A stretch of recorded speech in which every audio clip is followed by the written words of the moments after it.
Aí tá firme a voz aqui, que benção. Glória a Deus, pessoal, que bom aí, vários visitantes, coisa boa. Sejam bem-vindos aí os visitantes. Para quem não me conhece, meu nome é Gustavo. Para quem não está acostumado comigo, eu penteei o cabelo e cortei o cabelo, tá? Sou eu mesmo, fica tranquilo. Para pregar tem que cuidar um pouco, né?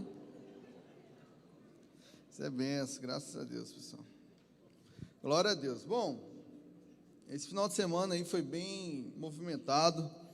Quinta-feira nós tivemos aí o culto dos homens. Foi uma benção. Quem estava aí do Homem-Arada aí?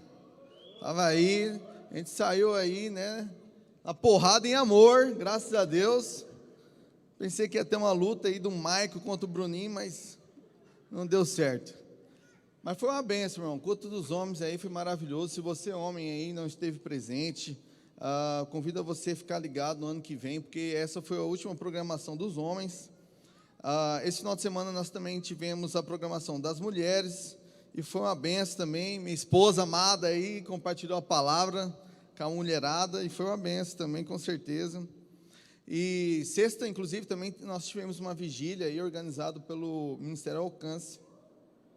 E nós queremos também falar, acho que o Henrique não falou, né? Infelizmente, né?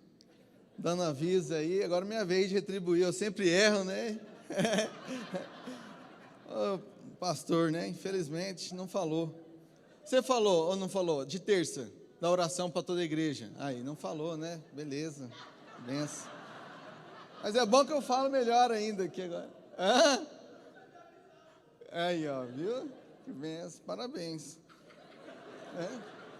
O pessoal gosta, né? Então, pessoal, quero avisar aí, tô brincando, tá? Senão nunca mais prega aí, né? Não sei se é bom, né?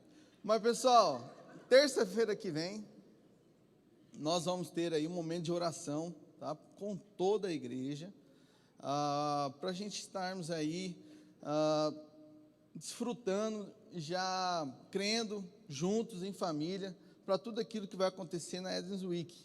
Então, nós vamos tirar um tempo de oração, pastora, né? A Paola que está organizando, momento de louvor, momento de oração, com orações temáticas, direcionadas. Então, nós estamos convidando toda a igreja a participar desse momento de oração, terça-feira que vem. Terça-feira passada, nós participamos com a liderança da igreja, mas nós queremos dar também essa oportunidade para toda a igreja. Amém? 19h30. Outra coisa, ao final do culto, né? Estou cheio de aviso aqui, né? Ao final do culto, nós vamos ter um momento de ceia. É o momento auge do encontro aqui, desse momento aqui, onde nós vamos estar. O pastor Henrique vai dar aí a palavra, conduzir, vai ser uma bênção. Amém? Então, nós vamos ter duas palavras. Eu um pouco e ele outro um pouco. Amém? Olha lá, ele está lá, ele vai estar.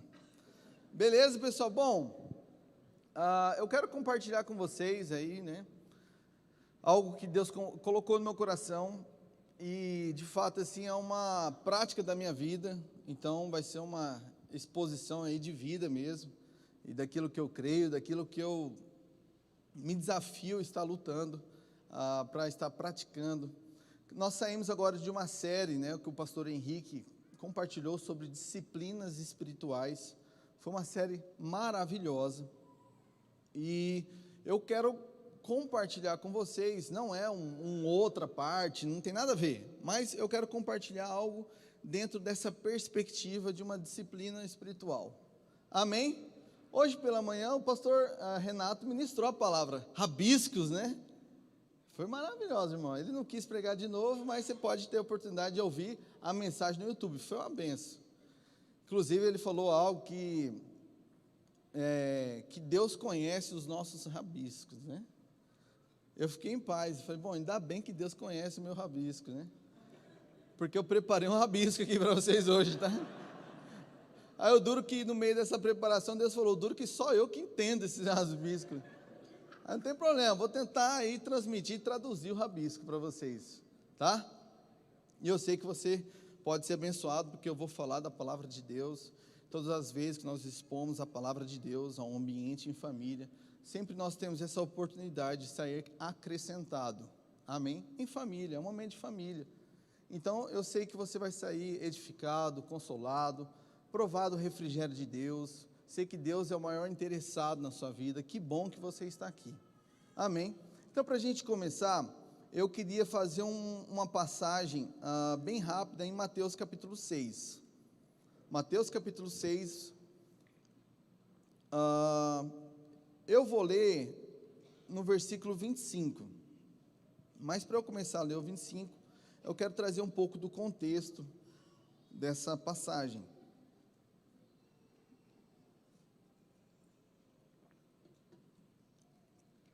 Aqui em Mateus capítulo 6, é uma passagem onde até mesmo o pastor Henrique passeou bastante nessa última série, falando sobre disciplinas espirituais. Então, é um capítulo que fala bastante sobre atos de justiça, disciplinas espirituais também. Ele começa ali logo no primeiro parágrafo, falando um pouco sobre a disciplina de dar esmolas, a prática de dar esmolas. E o pastor Henrique não falou diretamente sobre dar esmolas, ele ficou devendo essa parte para todos nós como igreja, né? Ele falou que ia falar sobre essa parte de generosidade e também essa perspectiva de dar esmolas. Ele não conseguiu, e vai ser uma benção, pelo que ele me falou. Acho que vai ser maravilhoso quando ele conseguir dar. E então ele começa falando dentro dessa perspectiva de dar esmolas. Mesmo que eu der esmolas, eu tenho que julgar a minha motivação para aquilo que eu estou fazendo. Então é muito importante, sempre quando nós estarmos realizando alguma prática espiritual, nós julgarmos por que nós estamos fazendo aquilo. Ele começa dizendo sobre esmola, mas logo em seguida ele começa a falar sobre oração. Então, se você for orar, não vá lá em público, começa a gritar, aquela coisa toda, chamando a atenção, olha aí você já conquistou o que você queria. Porque às vezes você não quis, de fato, ali ter uma experiência de uma relação com Deus, mas você quis impressionar o próximo em relação à sua religiosidade. E muitas das vezes, meu irmão, todo conhecimento não te leva a uma experiência com Deus, isso pode tornar apenas um conhecimento religioso. Nada contra conhecimento religioso, porque é uma benção. Mas nós precisamos entender que toda perspectiva da palavra, de uma experiência com Deus, isso deve nos conduzir a uma experiência, uma revelação com o próprio Pai, de uma relação com Ele. Que isso, fazendo com que, com isso, nós sejamos transformados. Amém? Glória a Deus. E depois ele começa a falar também sobre o jejum. Ele fala, se você vai jejuar aí, dá uma, né, não vai ficar aí fazendo um cara de coitado, meu Deus do céu, toma um banho, passa um óleo aí, dá um grau aí, vai ficar aí fazendo de coitado. Ou seja, porque a nossa motivação daquilo que nós estamos fazendo, de uma disciplina espiritual, não deve ser impressionar alguém, mas de fato desfrutar daquilo que nós estamos provando ou desenvolvendo como um processo com Deus. Então nós precisamos nos perguntar, por que nós realizamos algumas práticas espirituais?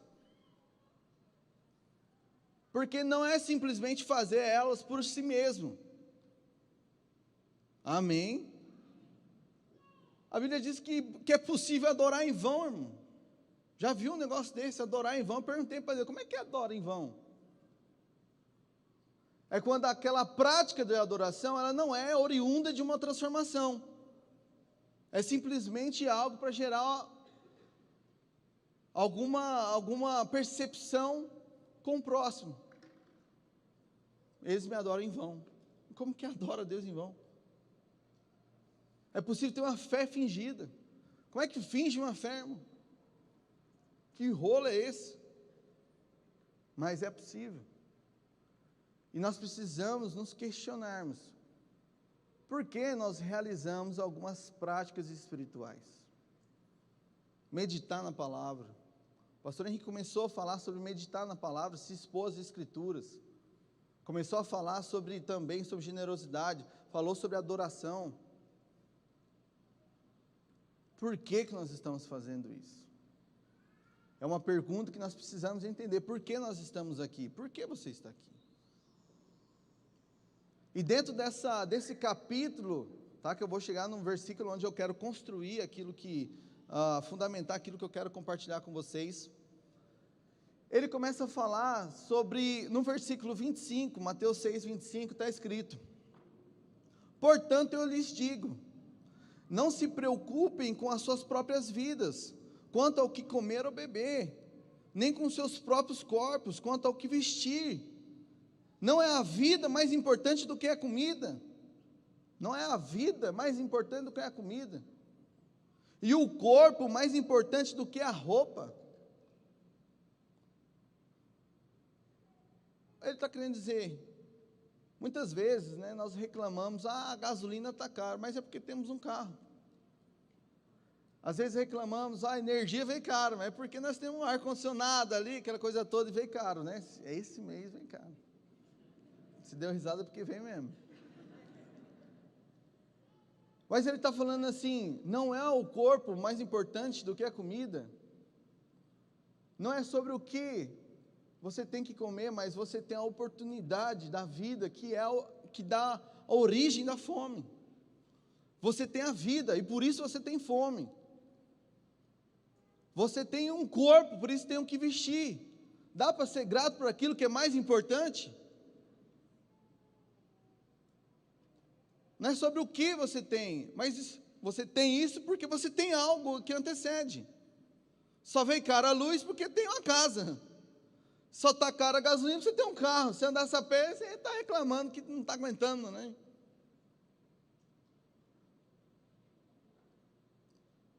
Não é o corpo mais importante do que a fome, irmão. Ele está dentro desse contexto de questionamento sobre para onde nós estamos voltando os nossos olhos. É uma prática espiritual isso, irmão. Amém? É uma prática espiritual. E ele continua dizendo, observem. Repita comigo, observem. Observem. As aves do céu não semeiam nem colhem, nem armazenam em celeiros, contudo o Pai Celestial as alimenta. Não tem vocês muito mais valor do que elas? Quem de vocês, por mais que se preocupe, pode acrescentar uma hora que seja a sua vida? Porque vocês se preocupam com roupas. Oh, Satanás. Veja como crescem os lírios do campo. Eles não trabalham nem tecem. Contudo, eu lhes digo que nem Salomão, em todo o seu esplendor, vestiu-se como um deles. Se Deus veste assim a erva do campo, que hoje existe e amanhã é lançado no fogo, não vestirá muito mais a vocês, homens de pequena fé. Portanto, não se preocupem dizendo o que vamos comer, o que vamos beber, o que vamos vestir, pois os pagãos é que correm atrás dessas coisas, mas o Pai Celestial sabe que vocês precisam delas. Busquem, pois, em primeiro lugar o reino de Deus e sua justiça, e todas essas coisas lhes serão acrescentadas. Portanto, não se preocupe com o amanhã, pois o amanhã se preocupará consigo mesmo. Basta cada dia o seu rolo. Na minha versão. O rolo vem, irmão. Relaxa, amanhã tem outro. Cada dia tem o seu mal. Então fica tranquilo. Amém? O rolo não é questão de si, é questão de quando, amém? Amanhã, está aí. Bom, não estou declarando coisa ruim aí, né? Mas se a gente não é da declaração positiva, da negativa, não vai ter medo, né? Basta cada dia o seu mal. Mas eu chamei a sua atenção para uma palavra, observem. Problema que hoje na nossa correria, do nosso dia a dia, nós não estamos nos atentando a uma prática espiritual que é observar. E é nisso que nós vamos passear. Observar. Ele fala, observem as aves dos céus. No versículo 28 ele fala, vejam como crescem os lírios do campo. Hoje nós queremos passear um pouco sobre essa prática espiritual, que é a contemplação. Mateus 6 ele começou a falar de esmola. Mateus 6 depois ele fala sobre oração. Mateus 6 depois ele fala sobre jejum. Mateus 6 depois ele fala sobre a busca pelas riquezas do reino dos céus. E depois Mateus 6 ele encerra falando sobre uma atitude, uma prática espiritual, que é a contemplação. Observe, vejam. Só que muitas das vezes na nossa correria do dia a dia nós não estamos parando e observando aquilo que Deus tem feito. E é um desafio, irmão. Para todos nós, é um desafio. Parar e observar a grandeza de Deus que Ele tem feito. Amém? E eu quero abrir agora com vocês em Salmos capítulo 8. Salmos capítulo 8, a partir do versículo 3. Salmos capítulo 8, a partir do versículo 3.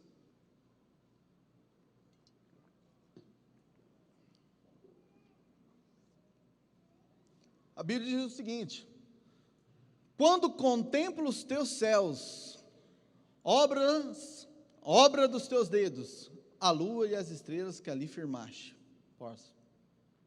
Pergunto: que é o homem para que com ele te importes? E o filho do homem para que com ele te preocupes?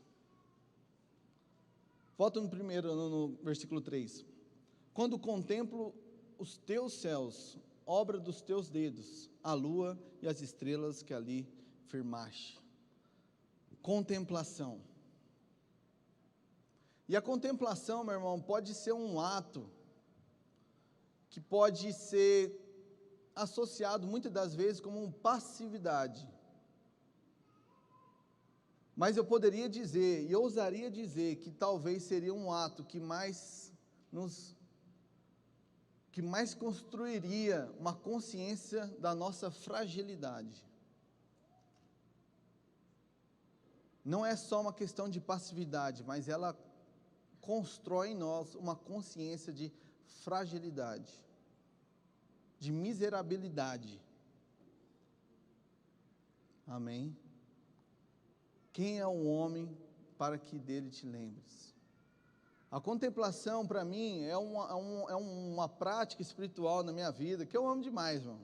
Nossa, eu gosto demais. Tem um cantinho na minha casa que eu vou lá e eu fico contemplando a criação de Deus. Amém? Eu já vi o céu trocar de cor, irmão. É verdade, eu já vi o céu trocar de cor. Os invejosos dizem que eu tinha fumado maconha, fala isso. Mas se você riu também é uma inveja, isso. Eu senti uma inveja. Eu tinha fumado maconha, infelizmente. Mas eu vi o céu trocar de cor, mano. Hã? Faz tempo, lógico. Não, esses dias veio uma pessoa e me perguntou: agora estamos fumando maconha, agora que conversa é essa? Esses dias tem uns 2 meses atrás, uma pessoa me perguntou: pastor, não sabia que você tinha envolvimento com as drogas. Eu falei: nem eu lembrava, mano. Aí ela falou assim: quanto tempo que você parou de fumar, usar drogas, né? Eu falei: rapaz, faz tempo, tem uns 4 anos já. Aí ela ficou olhando assim, uns 30 segundos para mim assim. 4 anos, pastor? Eu falei: 4 anos. Aí ela, na cabeça dela, certeza, falou: mas a igreja tem 5 anos. A igreja tem 5 anos. Ele ajudou o Henrique, né, aí na igreja. Eu falei: ué, o que está acontecendo nessa igreja aqui? Aí eu falei: tô brincando, irmão, relaxa, já tem mais de 11 anos, nem lembro dessas coisas não. Eu falei: você estava me julgando, né? Aí ela falou: graças a Deus, pastor. Meu Deus do céu, o que está acontecendo aí? Ela está liberada aí. Eu falei: não, pelo menos está mesmo liberada. Isso aí, tem planta que é ruim. Amém? Tem planta que não é queima mesmo, longe. Amém? Então é isso. A contemplação para mim é o fundamento das minhas ações. A contemplação, ele é uma atitude. Na igreja medieval, eu quero trazer um conceito da igreja medieval, bem antigo mesmo. Um teólogo compartilhou sobre isso. O entendimento que a contemplação, teologia da igreja cristã do período medieval usava uma palavra latina, contemplatio, seria uma consideração atenta, algo além do ver, observar, não simplesmente parar e ver, mas admirar. Presume que você tem tempo, ou seja, quando você para e admira, quer dizer que você guardou um tempo para contemplar algo. Você para e quer dizer que você para um tempo e você tem o que contemplar. Quer dizer refletir sobre algo, inquietude também. Ele fala meditar sobre a beleza de Deus, refletir a respeito da sabedoria divina, voltar os seus olhos para Deus, parar tudo e admirar a glória de Deus. Contemplatio. É um conceito que muitas das vezes hoje nós temos desafio de parar a nossa vida e contemplar a obra de Deus. Agostinho dizia que o amor pela verdade busca uma inatividade santa. Existe uma inatividade santa que é oriunda pela essa busca pela verdade. Amém? Existe esse ato de contemplação que muitas das vezes pode se aproximar como uma inatividade, uma paralisação, porque você precisa contemplar. Todas as vezes que eu viajo, meu irmão, às vezes de carro, né, e ali eu fico contemplando a beleza de Deus, como eu sou ministrado pela beleza de Deus, pelas obras de Deus, e todos nós temos essa oportunidade, meu irmão.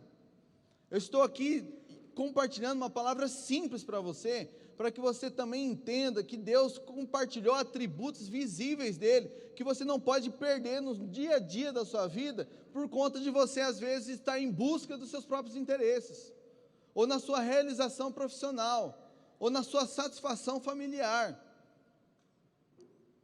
Existem atributos de Deus, a beleza de Deus está expressa na criação, é possível contemplar. Quando eu contemplo as obras dos teus dedos, eu paro e me pergunto, quem é um homem para que dele, né, te lembres, ou para que ele o visites? Quem é um homem? Quem sou eu, irmão, sem Deus? É a pergunta, quem sou eu sem Deus? A contemplação, ela traz esse fundamento nas nossas vidas. A contemplação, ela ajuda a nós, ela nos ajuda a analisar, então, ver qual é a nossa motivação daquilo que nós estamos fazendo, porque senão nós vamos nos perder no dia a dia, daquilo que nós podemos ter como compromisso, como tarefa, e até mesmo dentro da igreja, e até mesmo dentro da sua família. Deus é o maior interessado em que você possa provar do amor dEle, da beleza dEle em todos os detalhes, da sua obra criada. E aqui o poeta, ele se pergunta, quem é um homem para que dele te lembres? Então, à medida que eu vou contemplando, eu vou ficando mais consciente da minha fragilidade, que não está em busca do meu esforço, do meu braço. Deus não está em busca de dar satisfação em contemplar os esforços humanos, dos nossos braços. A maldição começou nisso, onde um homem colocou a sua consciência, a sua convicção no esforço do seu braço. Por aquilo que ele iria fazer, ele se tornaria alguém como Deus. Quando nós contemplamos a beleza de Deus, a grandeza de Deus, isso transforma em nós uma consciência de fragilidade, de miserabilidade. Não estou falando de pobreza não, tá?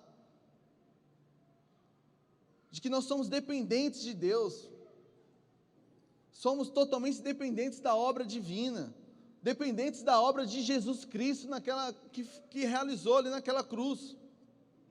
Somos dependentes de Deus. A nossa fragilidade, miserabilidade, meu irmão, precisa existir, porque senão nós vamos entender que tudo aquilo que nós estamos fazendo é oriundo das nossas práticas espirituais, por mais espirituais que elas sejam. Ir à igreja, meditar na palavra, eu não me aproximo da palavra para me tornar mais esperto, eu me aproximo da palavra para me tornar mais parecido com Ele. E muitas das vezes nós estamos nos perdendo com a busca pela informação. É tanta informação que nós estamos nos perdendo com pela busca da informação. E o problema, sabe o que é maior? É porque não está gerando fixação. Não tem fixação, irmão. Eu já me peguei muitas das vezes em assistindo mensagem e falando, não, está tranquilo, depois eu assisto na mensagem depois no YouTube. Eu vou dar uma viajada aqui, vou pensar na outra coisa que tem que resolver. Eu já me peguei fazendo isso, porque está tranquilo, depois eu vou lá no YouTube. Estamos nos perdendo na busca da informação, se esquecendo de se expor para uma transformação, irmão. Quando eu entendo a obra de Deus, a grandeza de Deus, eu entendo que eu sou dependente de Deus. Quem sou eu sem Deus? Quem é o homem para que dele te lembres, meu irmão? Quem é o homem? Quem é você sem Deus? Onde estaríamos nós? Totalmente desconectado do nosso propósito. Talvez a contemplação, ela seja essa atitude que mais se aproxima da passividade, mas ela é uma atitude que constrói uma consciência de fragilidade, e outra, ela também ela constrói em nós uma convicção da nossa identidade. Quem é o homem para que dele te lembres? Quem é o homem para que dele, ele venha e visites? Deus é maravilhoso, irmão. Deus é grandioso, Ele deseja se relacionar conosco. Ele deseja se relacionar com você. E nós podemos contemplar a sua grandeza na sua obra-prima. Quem é um homem para que dele te lembre, irmão? Quem é nós sem Deus? Então a contemplação, ela ajuda nessa consciência de fragilidade. Não estou falando de pobreza, não é sobre isso. A pobreza é questão de estado. Já a miserabilidade é uma questão da nossa condição. Sem Deus, depositando a nossa convicção na nossa competência humana. Não, irmão. O miserável, ele sabe ser rico sem se perder, mas também sabe ser pobre, sem ser desesperado. O miserável consegue ser inteligente sem ser ignorante, mas também consegue ser burro sem medo. Eu não tenho medo, irmão, de aprender, pedir ajuda, das minhas limitações. Somos filhos de Deus, estamos crescendo nisso. Quem fala sobre isso é até o Paulo Borges, ele fala sobre isso. Miserável não tem medo, irmão, da sua limitação, porque ele pede ajuda. Ele sabe que está no ambiente de família. E isso isso acrescenta a nós quando nós estamos contemplando a beleza de Deus, a grandeza de Deus, tudo aquilo que Ele está fazendo. Deus é lindo e maravilhoso. Vamos continuar lendo? E a Bíblia diz o seguinte, Salmos capítulo 8, versículo 5.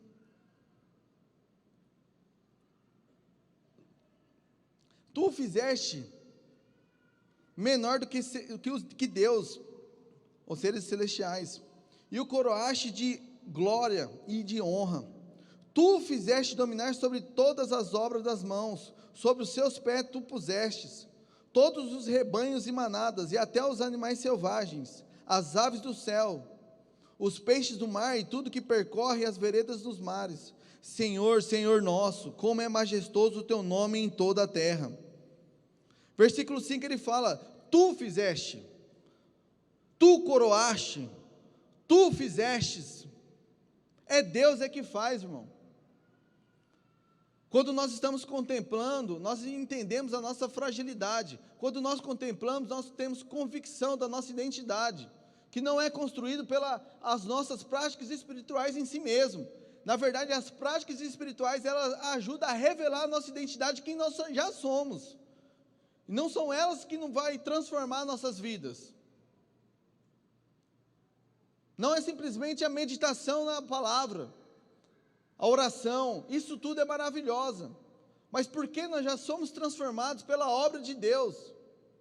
Hoje, à medida que nós realizamos as nossas práticas espirituais, isso ajuda a traduzir quem nós já somos, porque não é oriundo do esforço do nosso braço. Tu fizeste, tu coroastes, tu deste autoridade, é Deus que faz, irmão. Por isso que nós precisamos ter consciência dessa fragilidade, porque é Ele que faz, não o esforço do meu braço, mas é o descanso nos braços dEle. É Ele que é o maior interessado nas nossas vidas. A contemplação, meu irmão, ela é uma prática que precisa ser preservada e praticada nas nossas vidas. Contemplar a grandeza de Deus, contemplar a obra de Deus, irmão. Você contemplar os céus, tudo aquilo que Ele fez, é uma prática espiritual. É um ato de você estar em busca a Deus, é um ato de você se abrir, estar sensível à voz de Deus. É uma prática espiritual, onde nós precisamos praticá-la. Então, à medida que eu contemplo, eu me pergunto: quem é o homem para que dele te lembres? Quem seria eu sem a palavra de Deus? Quem seria eu sem o Senhor? Ele é o maior interessado nas nossas vidas. Eu gosto da solitude porque para mim é o meu melhor encontro. Eu gosto da quietude porque para mim é o meu melhor barulho. E eu gosto da contemplação porque para mim é o fundamento das minhas ações. Porque eu não faço para eu ter algo. Eu não faço para que eu possa conquistar minha identidade. Eu faço para que a minha identidade possa ser traduzida mediante as minhas práticas espirituais. Meu momento de oração. A oração, meu irmão, mais revela do que convence Deus. Não é moeda de convencimento com Deus, meu. Ela mais vai te ajudar a revelar aquilo que está no seu coração do que vai querer convencer Deus. Ela revela as suas ambições, a direção que você está indo. A oração, meu irmão, ela faz com que você dê licença para que a vontade de Deus seja vista através de você. Você dá licença das suas próprias vontades. Você ora pela sua família, você ora pela sua casa, mas que seja feita a vontade dEle. Ele é o maior interessado nas nossas vidas.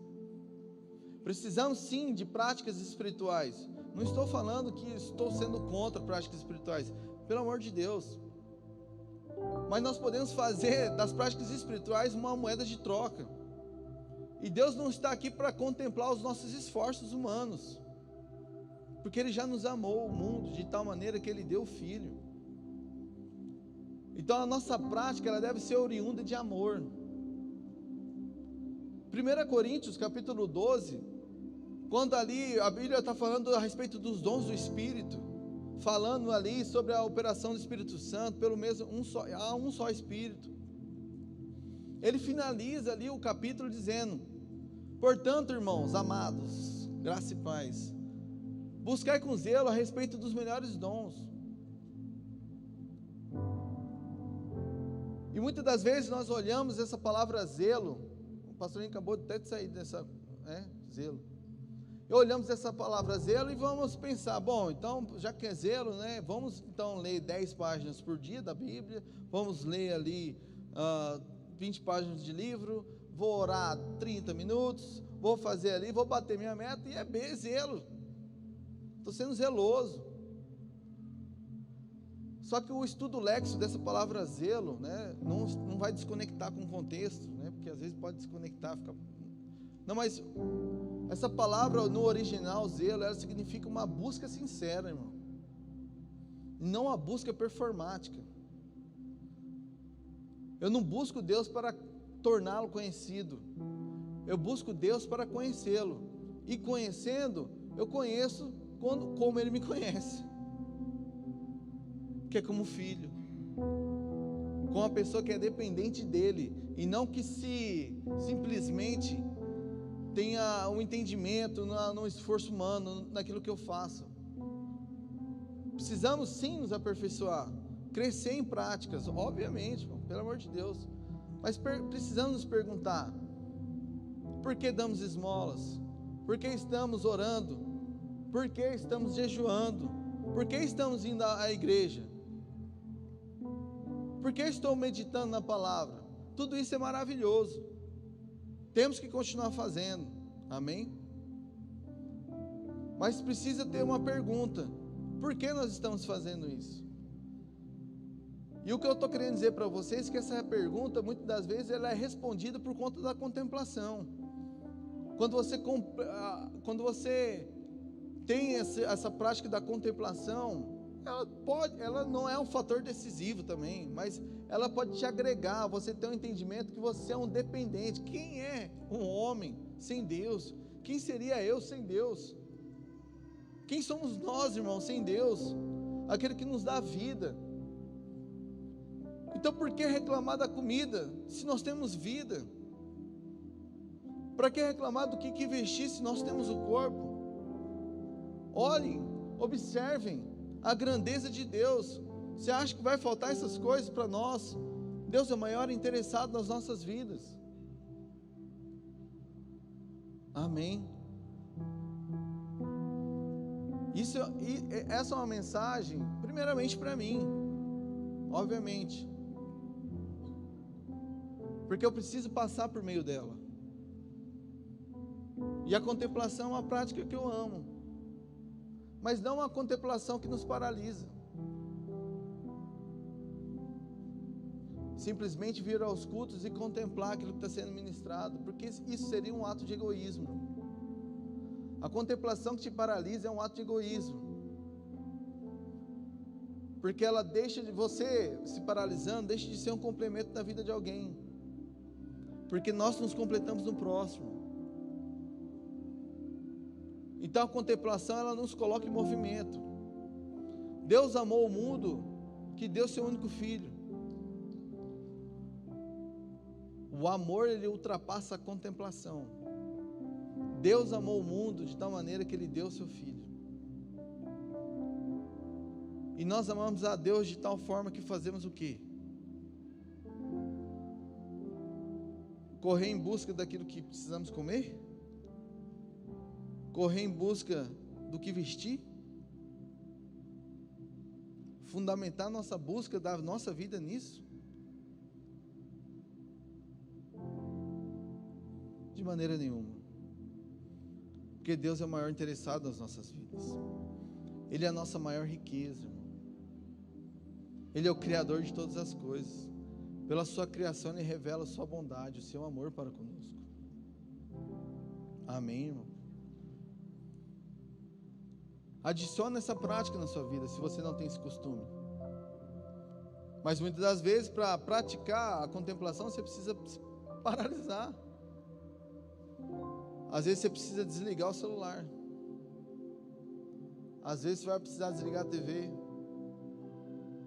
Simplesmente contemplar a grandeza da beleza de Deus na sua criação. E ali você vai entender, nossa, quem sou eu diante do próprio Deus, Criador de todas essas coisas. Mas essa consciência de fragilidade não para aí. Ele termina dizendo: fizeste, por entanto, um pouco menor do que Deus, e de honra e de glória nós fomos coroados. Existe a consciência de fragilidade, miserabilidade, mas existe também uma consciência de identidade, que nós fomos feitos por um pouco menor do que Deus, a sua imagem, conforme a sua semelhança. Temos uma identidade nele, mas isso é também oriundo de uma contemplação em Deus. Amém, amados? Contemplar a beleza dele. E para encerrar a mensagem, era bem rápido, é uma bisnaguinha, falei, era uma bisnaga, né? Geralmente é um pão grande, hoje é uma bisnaguinha, bem pequenininha, para a gente comer aí. Mas eu quero encerrar a mensagem também, chamando sua atenção para Salmos.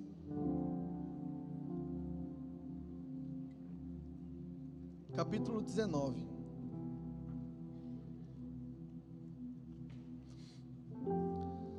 E aqui eu quero ler também um comentário do Charles Spurgeon a respeito desse capítulo. Ele diz assim, que aqui, quando ele leu ali o Salmo 19, ele diz, aqui é o cenário magnífico, a qual o poema alude deriva inteiramente de uma contemplação da natureza, em estado de reclusão pastoral, e uma contemplação entrega ao nascer do sol, quando o sol estava viajando no horizonte, e eclipsando todos os outros corpos celestes por sua glória. A gente vai ler aqui uma passagem onde fala um pouco sobre o nascer do sol. O poeta fez aqui uma poesia diante daquela beleza do nascer do sol. Eu me identifiquei rápido com esse capítulo. Para mim aqui está a devoção do nosso dia, bater a meta. Se for para bater a meta, eu bateria a meta como o salmista fez aqui. Eu vou ler de uma forma mais rápida. E aqui é uma experiência do nascer do sol, tá? Porque ele fala ali do nascimento do sol, e ele passa por todo o horizonte, até a outra extremidade. Aqui é um cenário onde o poeta está contemplando o nascer do sol. Eu amo o nascer do sol, irmão. Nossa, gosto demais. Da criação de Deus, assim. Fora olhar as estrelas, também é bonito. Eu choro olhando as estrelas. Mas o nascer do sol, para mim, é maravilhoso. Parece que é espiritual até. Eu acho lindo, irmão. Se você não tem a praia, olha o show da virada. Eu chamo show da virada. Isso é o show da virada, irmão. Às vezes eu estou lá no meu cantinho, a Milka vem, chega e fala: o que você está vendo? Eu falo: estou vendo o show da virada. Olha que coisa linda. Isso é verdade, irmão. Ela postou esses dias, nem viu, nem sabia, ela nem sabia que eu ia falar sobre isso, mas me postou olhando para o céu, parecendo que eles vêm de 99 anos, tirando foto, eu fico olhando o céu. É bonito demais, irmão. É lindo, faz isso também. E aqui é um cenário onde o poeta, então, diante daquela cena, do show da virada, ele pega e constrói essa poesia. E ele diz o seguinte: os céus proclamam a glória de Deus, o firmamento demonstra a habilidade de suas mãos. Só nesse capítulo, só nesse primeiro versículo, ele está dizendo que os céus proclamam a glória de Deus. É como se você olhasse os céus, meu irmão, e você estivesse diante de uma sinfonia sem som algum. É como se você estivesse diante daquela beleza e contemplasse uma poesia sem letra nenhuma, sem voz nenhuma, você pudesse contemplar a proclamação da glória de Deus. Você consegue imaginar isso, não? É muita viagem? É um pouco, né? É uma sinfonia sem som nenhum, irmão. É uma poesia que não tem letra nenhuma, sem voz nenhuma, é proclamada a glória de Deus naquela cena. O salmista está dizendo: os céus proclamam a glória de Deus, o firmamento demonstra a habilidade de suas mãos, o movimento de tudo aquilo demonstra um artista, um Deus criador, um Deus que cria todas as coisas, um Deus que é belo, irmão. Que coisa linda. Mas para contemplar isso, você precisa abrir a janela da sua vida. Às vezes fechar o celular, às vezes sair do seu quarto. Às vezes pode estar difícil sair do seu quarto, às vezes pode estar difícil levantar da sua cama, às vezes você pode estar sem perspectiva nenhuma, ou então sem palavra nenhuma de motivação para você se levantar. Eu te convido a uma experiência, irmão, de você abrir a janela e contemplar os céus, e olhar a beleza de Deus, irmão. Deus é maravilhoso, Ele é bonito demais, rapaz. É belo a sua criação. Quem é um homem para que dele te lembres? Ele ama a gente demais. Eu me emociono falar de Deus e da beleza dele, é bonito. É bonito, irmão. Experimenta. O poeta pegou aquela cena, não tinha som nenhum, mas ele viu que algo proclamava alguma coisa. A criação, o céu estava proclamando a glória de Deus. É possível contemplar a glória de Deus nas coisas simples, irmão. É possível contemplar a beleza de Deus nas coisas simples. E não podemos nos perder em práticas espirituais, disciplinas espirituais, e nem nos perdermos também em busca do que comer, do que vestir. Eu não vou ficar esmerilando aqui, senão eu falei que ia ser rápido, mas... Salmos 19 ainda, versículo 2. Dia após dia, meu irmão, não tem fim. Os céus proclamam a glória de Deus dia após dia. Eles continuam a falar, os céus falando, proclamando a glória de Deus. Noite após noite, eles os tornam conhecidos. Não há som nem palavras. Nunca se ouve o que dizem. Mas o poeta, ele é diferente. Ele olha aquela cena e entende a mensagem. É como se a visão aguçasse a sua audição. Não tem som, não tem voz. Mas sua mensagem, porém, chegou a toda a terra. E suas palavras aos confins do mundo. Aquela cena proclamavam até os confins do mundo. Deus preparou no céu uma morada para o sol. Dela o sol irrompe como um noivo depois do casamento. Deve sair bonito, né? O noivo depois do casamento sai se sentindo um galo, né? Aquela sensação mesmo de que agora tem uma família. Agora é que eu não sei como o poeta é bonito. Ele fez um paralelo do sol nascendo como um noivo depois do casamento. É bonito, eu queria entender também. Alegra-se como um valente guerreiro. Alegria, uma imponência naquilo que está acontecendo. Você está entendendo a minha...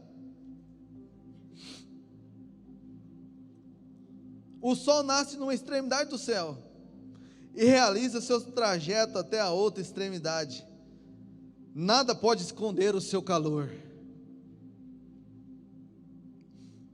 E ele entra em outra fase da contemplação. Correndo aqui. Ele entra em outra fase da contemplação. Primeiro ele contemplou a beleza pela sua criação. Agora ele fala sobre outra contemplação, mas é a contemplação na sabedoria, da sabedoria de Deus na sua lei. Há sim uma contemplação na sua lei, naquilo que o Senhor escreve, na sua palavra. Há sim a contemplação. E ele continua dizendo: a lei do Senhor é perfeita e revigora a alma. Os decretos do Senhor são dignos de confiança e dão sabedoria aos ingênuos. Os preceitos do Senhor são justos e alegram o coração. Os mandamentos do Senhor são límpidos, ilumina a vida. O temor do Senhor é puro. As instruções do Senhor são verdades e todas elas são corretas. São mais desejáveis que o ouro, mesmo o ouro puro. São mais doces como o mel, mesmo o mel que goteja do favo. São advertência para o seu servo, grande recompensa para quem os cumpre. Para mim, isso aqui é o trajeto isso aqui é um devocional, irmão. Eu pegaria esse salmo aqui e praticava ele o resto da minha vida. Ele começa contemplando a viração do dia, a beleza de Deus. Não às vezes a viração do dia, mas pode olhar a qualquer hora você vê Deus. Os céus proclamam o dia inteiro. É possível ouvir sua voz, sem palavra nenhuma, de uma forma misteriosa. E depois dessa contemplação da beleza, você pode ir para uma contemplação da sua sabedoria de Deus, diante das Escrituras, da palavra de Deus. E depois dessa contemplação para a palavra, ele tem também agora uma contemplação para dentro de si mesmo. Uma contemplação para fora, uma contemplação para a palavra, e ele finaliza com uma contemplação para dentro de si mesmo. É quando nós vemos a beleza, nos expomos à sabedoria, e aquilo deve gerar algo nas nossas vidas, não apenas conhecimento religioso. Porque ser testemunha, meu irmão, não tem a ver com compartilhar uma doutrina apenas. Ser uma testemunha tem a ver com você ser uma evidência de uma transformação.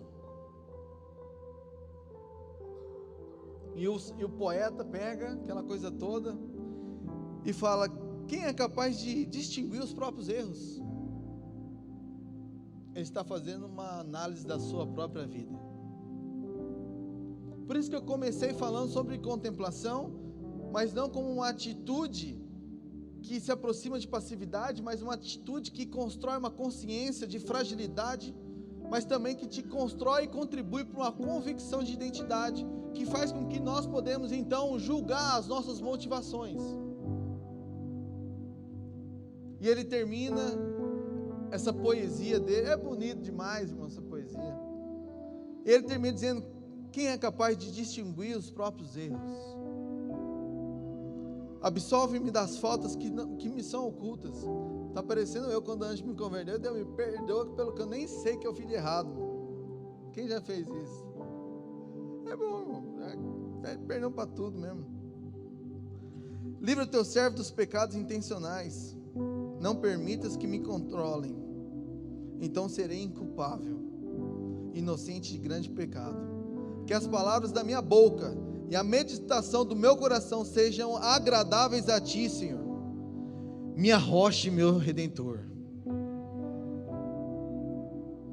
Glória a Deus, irmão. Vamos orar? Senhor, muito obrigado, Pai. Obrigado por essa noite, obrigado pela oportunidade de nós estarmos juntos em família, contemplando a sua glória, entendendo a nossa fragilidade, quando nós somos dependentes do Senhor, da sua criação.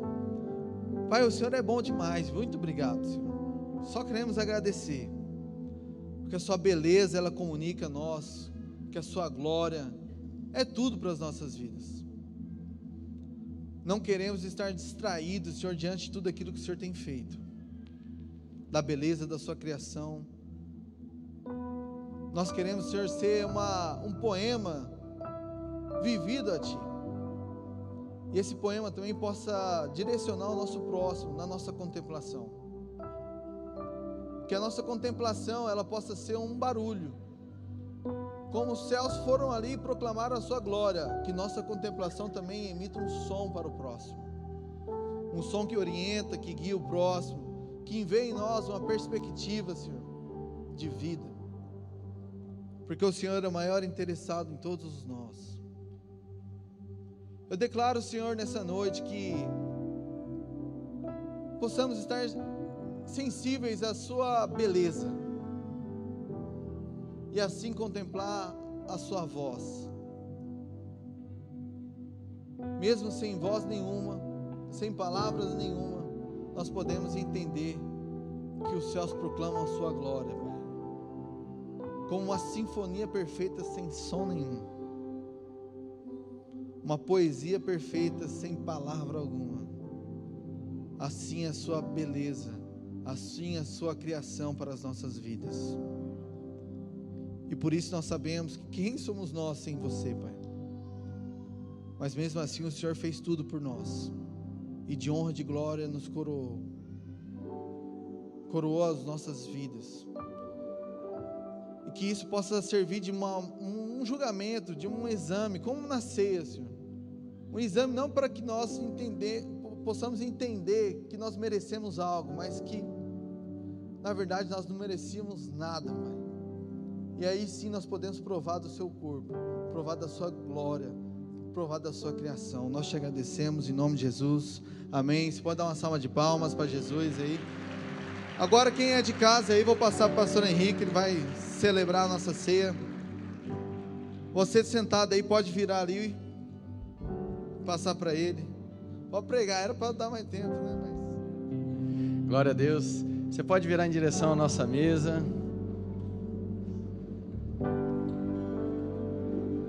Glória a Deus. Amém, amém. Glória a Deus. Para quem está nos visitando, quando nós celebramos a ceia, nós gostamos de colocar a ceia aqui no meio do auditório.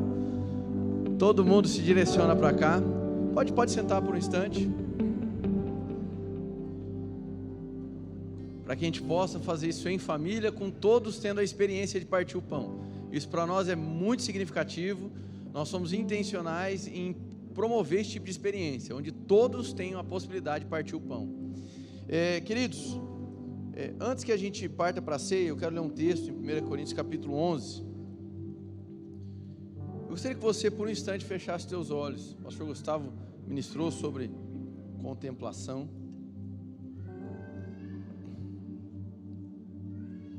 Por um instante, talvez você está aqui hoje, nessa noite de ceia, você ouviu essa mensagem e veio ao seu coração o desejo de ser uma resposta para aquilo que Deus tem te chamado. Talvez você percebeu o seu coração queimando para Jesus hoje. Talvez tudo que você conhecia sobre Deus, sobre Jesus, era apenas uma religião distante, um Deus poderoso, mas muito distante da sua vida. E aí você foi percebendo que é possível de desfrutar da paternidade de Deus, que ainda que você seja imperfeito, ainda assim Ele te ama, Ele caminha na sua direção. Talvez essa seja uma das grandes máximas do Evangelho, da nova aliança, é que sem merecer, Ele decide nos amar e vai em nossa direção. Então nós não fabricamos salvação para nós mesmos, nós não conseguimos nos libertar de nós mesmos, mas nós podemos abaixar as nossas guardas, diminuir as nossas defesas e permitir ser amado. E talvez você está aqui hoje, você nunca tomou uma decisão na sua vida de entregar o seu coração nas mãos de Cristo. Isso não significa, irmãos, que você vai se tornar membro dessa igreja. Isso não significa nem uma nova religião. Significa que a partir de hoje você reconhece quem é o seu Pai e que o seu coração a partir de hoje tem um dono. Todos de olhos fechados, um momento de cumplicidade nesse momento. Então, se você está aqui diante da mensagem que foi ministrada e o seu coração está assim inclinado a dizer: Jesus, a partir de hoje o meu coração é seu. Se você está aqui nesse auditório e deseja tomar essa decisão de entregar o seu coração para Jesus, do lugar onde você está, do jeito que você está, eu gostaria de pedir que você levantasse a sua mão para que eu pudesse orar por você. Se você está aqui hoje e quer entregar o seu coração para Jesus, levanta bem alto a sua mão do lugar onde você está, para que eu possa orar por você. Glória a Deus. Pode ficar com a mão levantada. Isso mesmo, todos de olhos fechados. Os que levantaram as mãos ficam com as mãos levantadas. Eu quero estender esse convite. Glória a Deus, eu vejo sua mão ali também. Eu quero estender esse convite para você que porventura, tendo conhecido, se afastou, se esfriou. E hoje aqui não é o dia de você trazer as explicações do seu passado. Hoje é o dia de você voltar para casa. Então, se você está aqui e porventura está distante, frio, mas seu coração hoje está aquecido, você quer voltar para os braços do Pai, eu quero pedir que você também levante a sua mão do lugar onde você está, que essa oração também é para você se reconciliar. Glória a Deus, glória a Deus. Fica com a mão levantada, fica com a mão levantada. Quantos mais querem hoje entregar? Tem uma pessoa ali, ó, lá também, outra pessoa aqui, tem outra ali. A equipe vai se aproximando, por favor. Se há mais alguém dentre nós que deseja entregar a vida para Jesus ou voltar para os braços do Pai, levante bem alto a sua mão para que nós possamos orar por você. Amém. Glória a Deus. Glória a Deus. Que maravilha. Graças a Deus. Amém. Amém. Muito bem. Eu vou pedir para essas pessoas que levantaram as mãos, só vocês fiquem de pé por um instante. Você que levantou a sua mão, já vai ter alguém do seu lado aí. Fica de pé, só fica de pé, rapidinho. Igreja, vamos aplaudir essas pessoas, vamos honrar a vida delas. O voluntário fica do lado, o voluntário aí pode ficar do lado dessa pessoa, que nós vamos orar por vocês. Amém, nós vamos orar. Então, irmãos, vamos todo mundo estender a mão em direção, estende aquele que está próximo de você, você vai estender a sua mão. E oração nunca é protocolar, então você vai liberar vida sobre eles, amém? Senhor, em nome de Jesus, nós queremos te agradecer por cada vida aqui que está respondendo a essa graça manifesta, que está respondendo à materialização do amor, o próprio Cristo Jesus.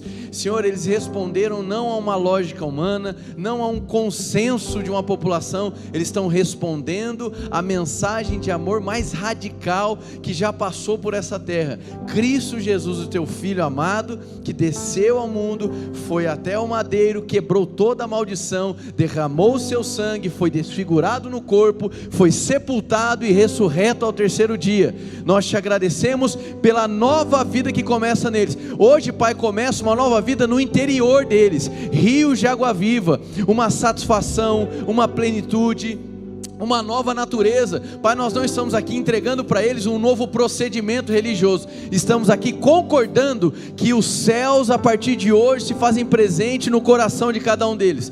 Nós te agradecemos e concordamos com o Senhor, nova vida para eles, as coisas velhas já passaram, eis que tudo se fez novo, em nome de Jesus, amém. Faz barulho aí, igreja.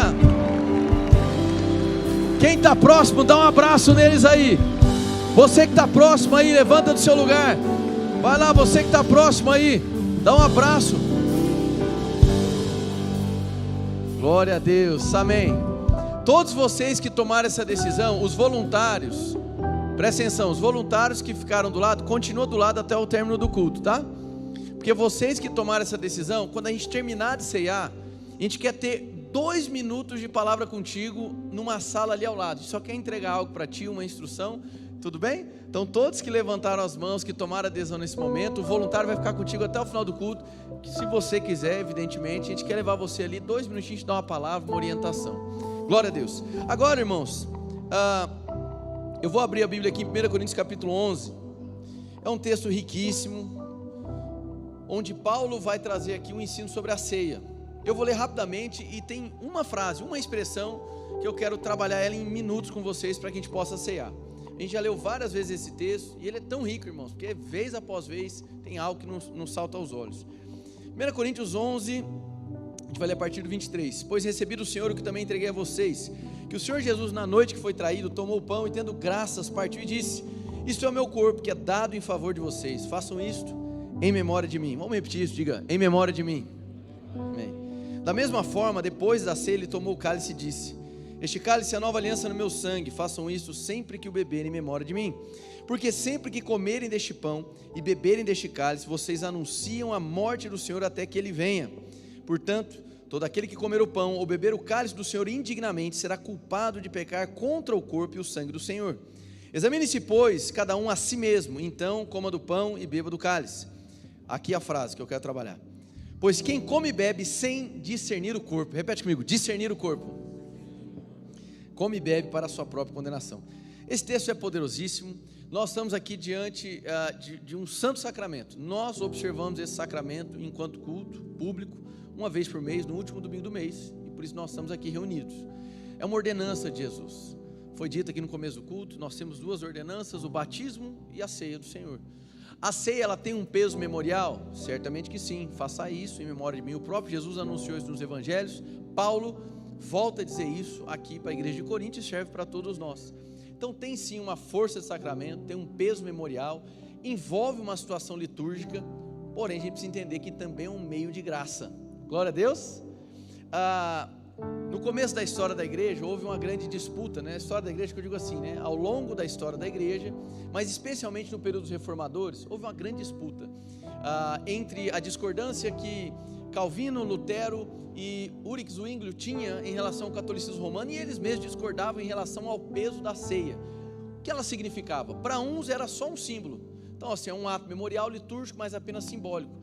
Para outros não, na verdade o que acontece aqui é uma transubstanciação, que é o catolicismo romano defende, que é o que? Não, quando a gente ora e consagra, no momento da Eucaristia, o pão se torna literalmente o corpo de Jesus, e o vinho se torna literalmente o sangue. Para outros, como Calvino falou, não, eu não creio dessa maneira, mas eu creio que como meio de graça, há uma participação da presença do Espírito Santo. Amém?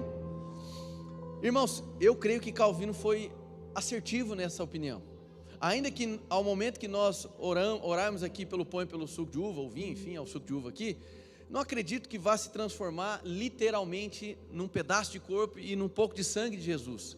Então isso trabalha a nossa consciência, mas é um meio de graça, nos eleva a uma consciência da presença física de Deus no nosso meio. O que isso importa? Importa, irmãos, que não é o fazer por fazer, entende? Não é 29 dias no mês, estou nem aí para nada, aí chega no dia da ceia, deixa eu pedir perdão pelos meus pecados para poder ceiar.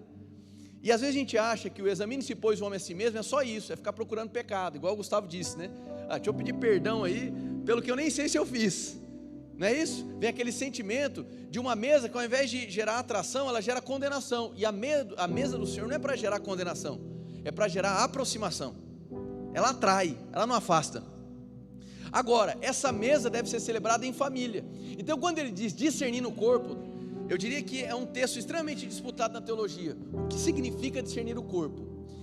O que eu concordo acerca desse texto tem a ver com o contexto de Coríntios, e o contexto de Coríntios não começa no capítulo 11, começa no capítulo 1, Paulo escreve essa carta, porque trouxeram para ele, que dentro da igreja de Coríntios estava havendo o quê? Divisão, pessoas então estavam batendo cabeça umas com as outras, e agora, no momento da ceia, um momento extremamente emblemático, ele pega e vai mostrar que aquelas pessoas se reuniam apenas para comer e para beber, para saciar a própria fome, ao ponto de não esperar pelos demais, e fazer pouco caso dos pobres. Paulo, ele vai dar uma dura advertência, vocês não esperam nem quem não tem o que comer. Paulo está demonstrando que naquele período, o momento da ceia também poderia ser um momento de alimentar os famintos. Então Paulo repreende a indiferença, Ou seja, pessoas estavam chegando de maneira supostamente santa na mesa litúrgica do Senhor, mas estavam tratando os mais pobres como se eles fossem invisíveis. Meu irmão, o pecado da indiferença, ele é gravíssimo. Tratar o próximo com indiferença é algo grave segundo as Escrituras. Amém? Por isso que a ceia deve ser celebrada olhando no olho. Eu faço questão que no momento da ceia as luzes estejam acesas, para que você olhe no olho. Nós fazemos questão de que você, no momento da ceia, você parte o pão e entregue para o próximo, para que você entenda que não é o comer por comer, não é o beber por beber, mas é a consciência que é trabalhada como família. Glória a Deus. Há um autor que vai dizer da seguinte maneira: quando participamos da Eucaristia ou da ceia do Senhor, nós fortificamos a fé e a nossa consciência de graça. E eu concordo com isso. Então, discernir o corpo significa o quê? Eu não estou chegando na mesa pensando apenas em me livrar. Entende? Deixa eu ver se eu tenho algum pecado para eu me safar. A mesa, irmão, não é a reunião dos safados, amém? É a reunião dos filhos, que tem um coração voltado para a família. Então eu discerno o corpo, eu examino de que maneira. Será que eu estou me aproximando da mesa apenas pensando em mim? Ou será que eu estou me aproximando da mesa olhando para o próximo? Será que eu consigo celebrar a Cristo olhando para o próximo? Será que eu consigo, ao invés de olhar para o pão e falar, quero comer, eu penso primeiro, quero partir? Amém? Há um detalhe nas Escrituras: no dia que Jesus foi traído, há uma ceia. É o último momento de Jesus reunido, né? Eles celebram a ceia. E diz que ele parte o pão e diz que os discípulos, quem estavam presentes, comem. Mas não é referido que Jesus comeu. Se você me perguntar se eu acho que ele comeu, eu acredito que sim, com certeza. Mas o texto não fala. Eu acredito que é um detalhezinho importante, porque a ênfase não é dada para o comer, mas para o partir. Então toda vez que a gente aproxima da mesa e só pensa em comer e beber, significa que a gente não discerniu o corpo de Cristo, porque no fim a gente só estava pensando em se safar, em se livrar, em sair daqui quite. Estou pacificado com Deus. Deixa eu dizer uma coisa: nenhum ato seu humano te pacifica diante de Deus. Somente o que Jesus fez por mim e por você é que nos apaziguou com Deus. Romanos capítulo 5 versículo 1 vai dizer justamente isso, que agora nós temos paz com Deus. Então não é o teu esforço que te pacifica diante dele, é o que Jesus fez que nos pacifica. A nossa parte é aceitar esse perdão, é aceitar, é tirar o nosso orgulho da frente, a nossa vontade de nos fazer merecedores dessa mesa. Você não merece essa mesa, eu não mereço essa mesa. Se a gente fosse olhar de um ponto de vista humano, nós estávamos desqualificados para essa mesa. E por que é que nos qualifica? Exclusivamente a obra da graça de Jesus Cristo. Por isso que é tão, irmãos, é tão ofensivo a Cristo se aproximar da mesa ignorando o próximo, não discernindo o corpo, não valorizando que a ceia não é apenas chegar e garantir o seu pedaço de pão e o seu pouco de vinho ou de suco de uva, mas a mesa é o momento de olhar para a família. Glória a Deus, irmãos. É um texto disputadíssimo e dificílimo, irmão, discernindo o corpo. Então a ceia não é um instrumento de juízo sobre a vida de ninguém. A ceia não é para, olha, irmãos, fiquei sabendo que você está em erro, então a partir de hoje você está confiscado da ceia. A partir de você está... A disciplina bíblica é maravilhosa, mas a ceia não é instrumento de disciplina bíblica, não há respaldo algum nesse sentido. Se você está aqui e é de outra denominação, congrega em outro local, meu irmão, essa mesa não é da Édenes, essa mesa é da família de Deus, amém? É para honrar o Senhor. Então isso aqui também não é uma validação da sua membresia, só ceia quem é membro da igreja, em hipótese alguma. Aqui é a mesa para os filhos. Agora, como Paulo disse, agora eu quero te orientar e também trazer isso para mim. Examine-se, pois, o homem a si mesmo. Eu não te examino, e você não me examina, mas cada um examina-se a si mesmo, para que nós possamos nos aproximar da mesa, não pensando em pedir perdão para nos safar, mas que a gente possa se aproximar da mesa, ser atraído para essa mesa na firme consciência de que o pecado da indiferença com o próximo, o pensar apenas em si mesmo, é ofensivo a Cristo. Ficou claro isso aqui? Amém? Então, diante desse entendimento, nós vamos cear. Eu vou orar pelos elementos. Na sequência, eu vou começar a partir o pão e entregar aqui para vocês. E por favor, irmãos, pegou o pão, a primeira coisa que você vai fazer é se virar para alguém. Glória a Deus. Amém? E você vai se virar. Os primeiros aqui geralmente recebem um pedaço de pão maior que um Big Mac, irmão. Amém? Às vezes você pega e fica olhando, tudo para mim, né? É para você partir. E nesse momento quero que você fique livre mesmo, de repente para se virar, para sair do seu lugar. Mas o que importa, e é pedagógico para todos aqui, é que você passe pela experiência de partir o pão, olhar no olho do seu próximo, entregar esse pão e pode dizer algo. Pode ser assim, gente? Esse é o momento da família.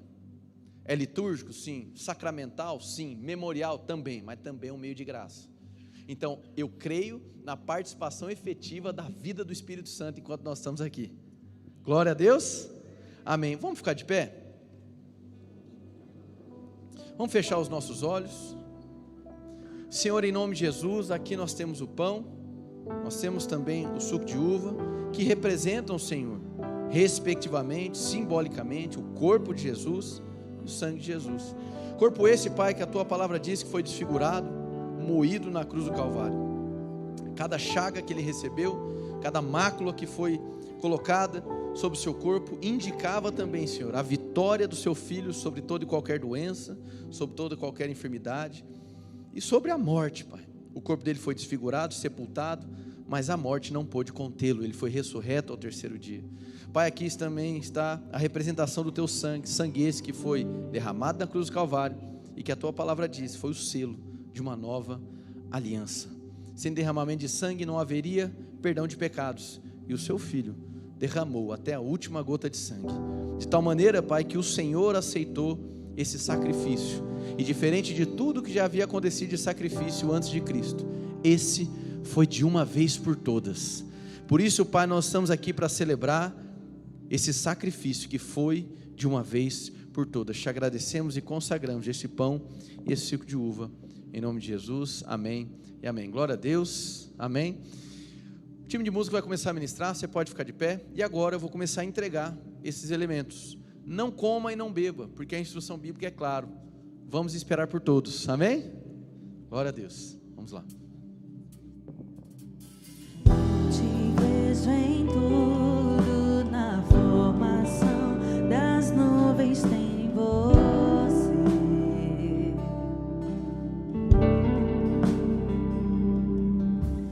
Ouço seu sussurro na brisa que vem do amanhecer.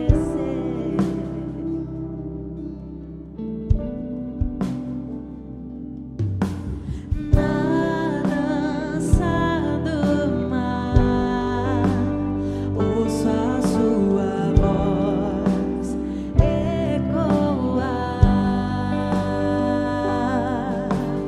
e ao seu soprar posso ver criar a vida. Aleluia,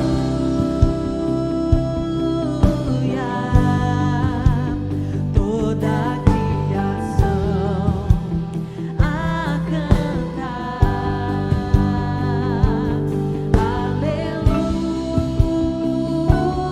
Aleluia, toda a criação te louva. Aleluia,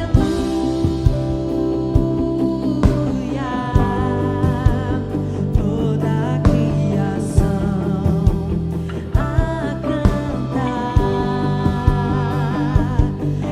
Aleluia,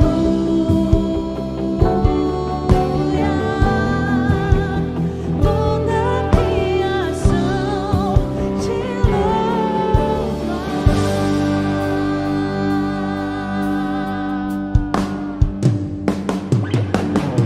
Tudo que eu vejo me faz lembrar você. Caminhar amanhã me faz lembrar você. Tudo que eu sinto no ar que eu respiro. Se você ainda não recebeu o pão, levante a mão bem alto. Se você não recebeu o pão, então olha aqui, gente, olha o pessoal aqui que não recebeu. O pessoal daqui vai virando as costas, vai lá e vai partir o pão. Vamos lá? Tem mais gente chegando aí. Mas você que já recebeu o pão e está aí próximo dessas pessoas, parta o seu pão e passe por essa experiência. Desse lado, todos aqui já receberam o pão. Quem ainda não recebeu o suco de uva, levanta a mão. Suco de uva. Aqui tem uma pessoa aqui, Fica a mão bem alta pra gente. Time de música já recebeu o pão e o suco de uva? Tá chegando, tá chegando. É impressionante como que vai rápido, né? A gente parte o pão um pro outro.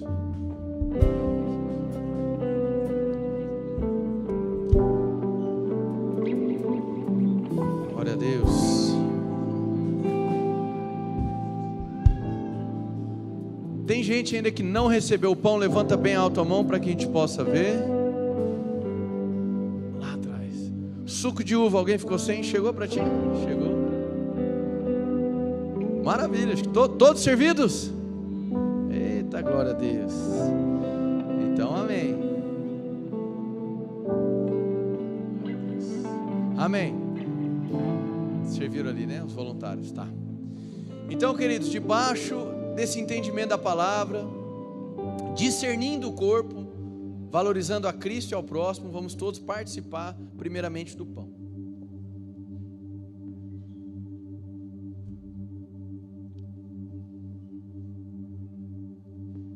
Glória a Deus. E agora, como ato final, eu gostaria que você erguesse o seu cálice.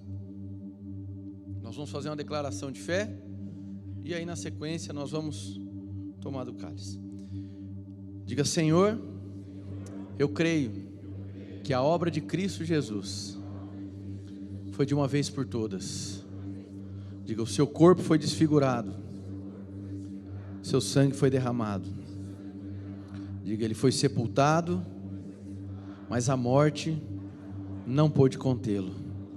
Ao terceiro dia, Jesus ressuscitou. Diga: Senhor, hoje eu celebro a morte de Jesus, a obra completa de Jesus, que hoje está vivo, e eu celebro em família, discernindo o corpo, sem ser indiferente com o próximo. Diga: Jesus nos ensina uma vez mais a te amar como convém e amar ao próximo como convém.